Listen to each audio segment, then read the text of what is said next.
कब्ज एक ऐसी समस्या जो लगभग आजकल बहुत सारे लोगों में बहुत ज्यादा विकृत स्वरूप में देखने को मिल रही है। कब्ज को हिंदी में कोष्ठबद्धता बोला जाता है और इंग्लिश में कब्ज को कॉन्स्टिपेशन कहा जाता है।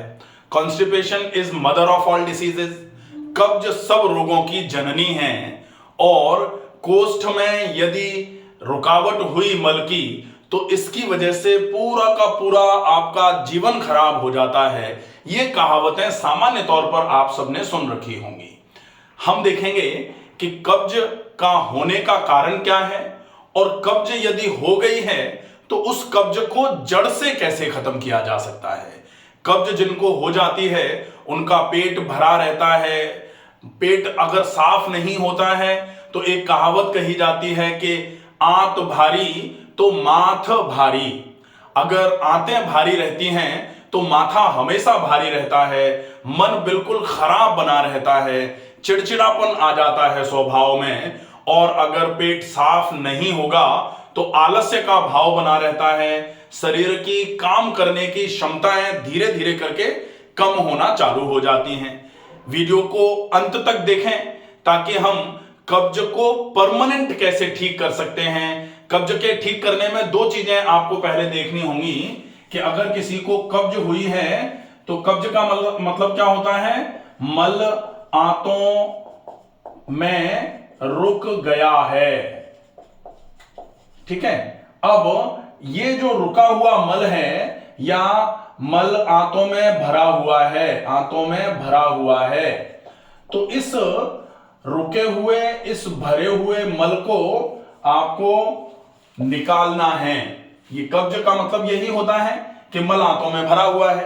अब इस भरे हुए मल को निकाल देना क्या कब्ज का उपचार कहलाएगा? नहीं।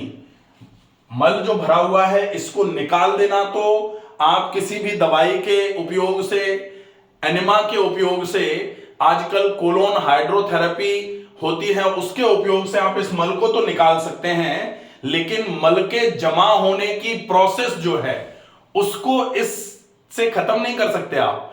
उसके लिए क्या करना पड़ेगा? ये निकालना उसके लिए एक काम है, ये जरूरी भी है। ये इसके निकाले बिना आप आंतों को पूरा मजबूत नहीं कर सकते, तो ये जरूरी तो है, लेकिन अकेला यही उपयोगी है। अकेला यही कर दो तो बीमारी का इलाज हो जाएगा, ऐसा नहीं है।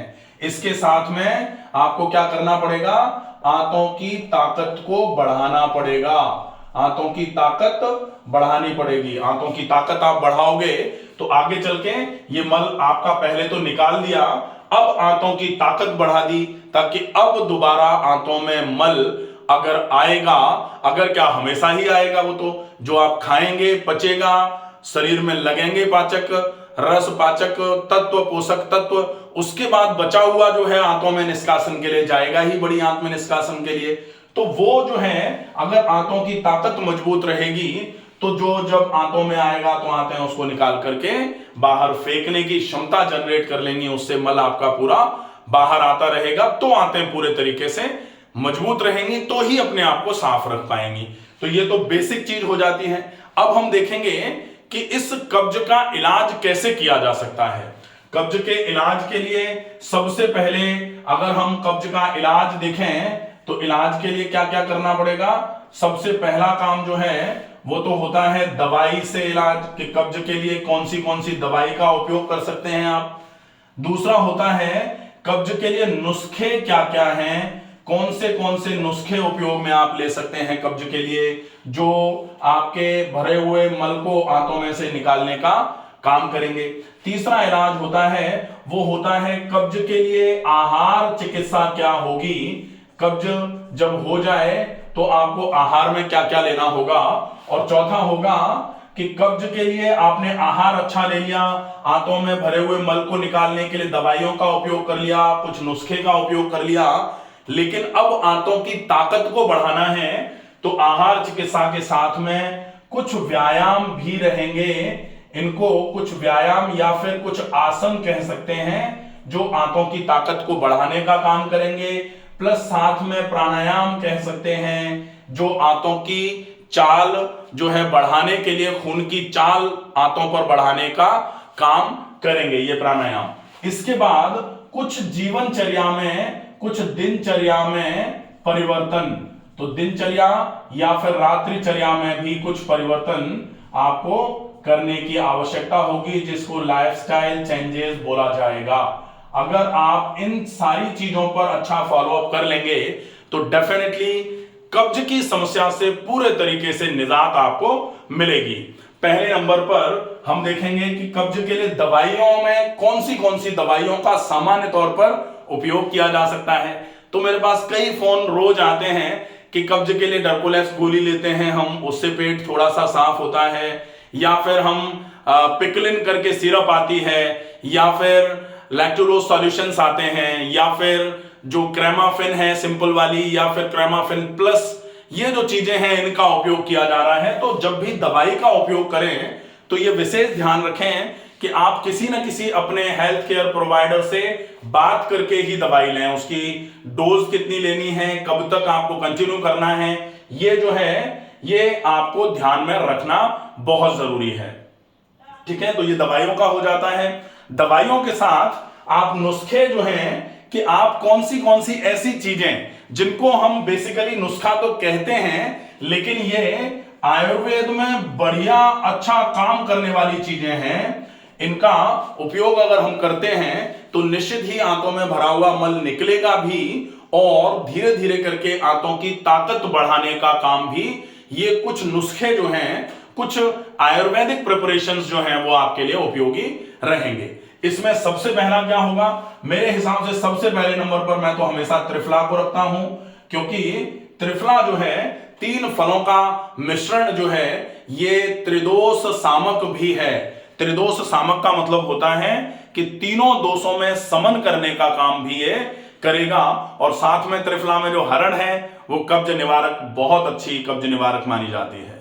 आंवला भी है, वो भी आपके लिए कब्ज निवारण का काम करेगा।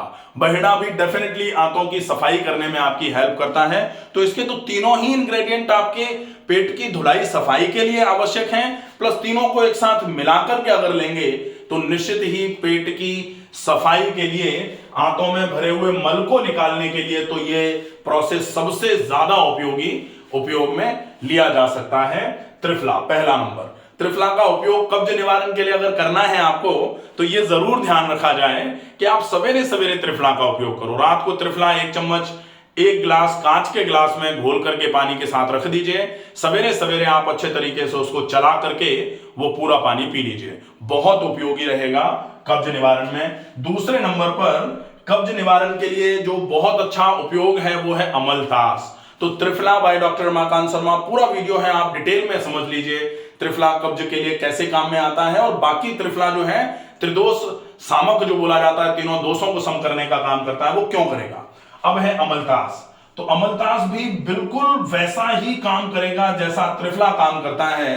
अमलतास आपके लिए लैक्सेटिव भी है, अमलतास ब्रोंको डायलेटर भी है। जिनको कफ की समस्या होती है उनके लिए भी बहुत अच्छा है, और जिनको वात की समस्या होती है उनके लिए भी अमलतास बहुत इफेक्टिव है। अमलतास अगर काढ़े के रूप में गर्म करके लिया जाता है तो निश्चित ही गर्म हो जाएगा, तो पित्त वर्धक का काम करेगा, इसलिए गर्म करके अमलतास का उपयोग आप नहीं कर सकते, इसका आपको ध्यान रखना पड़ेगा। इसके अलावा ईसबगोल का उपयोग किया जा सकता है, कैस्टर ऑयल का उपयोग किया जा सकता है। गर्म दूध गर्म पानी में कैस्टर ऑयल ले लें, ईसबगोल गर्म पानी के साथ या गर्म दूध के साथ लेने से